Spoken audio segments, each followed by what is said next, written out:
Voilà donc pour le résumé de l'affaire. Alors ce matin, nous avons également rencontré Jacqueline Denis, la journaliste qui a mené une enquête très longue et très difficile. Une interview de Gaël Monlahuc ce matin.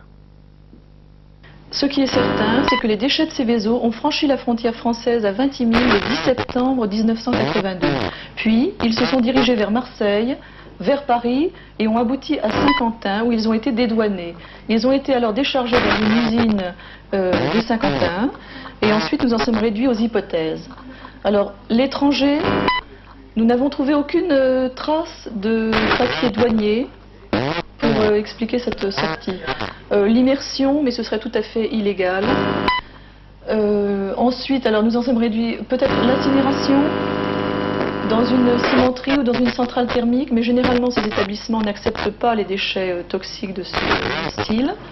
Alors il reste la possibilité de l'enfouissement dans une décharge sur le territoire français, en espérant que ce ne soit pas dans une décharge sauvage ou dans une ancienne mine.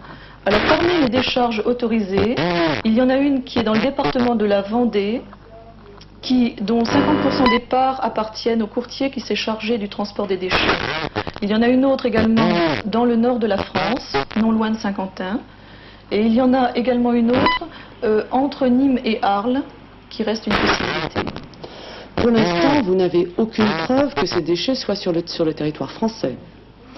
Je n'ai bien sûr aucune preuve, simplement je n'ai pas non plus la preuve du contraire et il n'y a surtout aucun papier qui prouve que la cargaison est sortie du territoire français.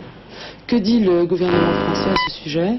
Eh bien le gouvernement français ne peut pas démentir le fait que les déchets soient restés sur le territoire français puisque la société Hoffmann-La Roche et le gouvernement italien ne répondent pas et disent ne pas savoir où sont les déchets.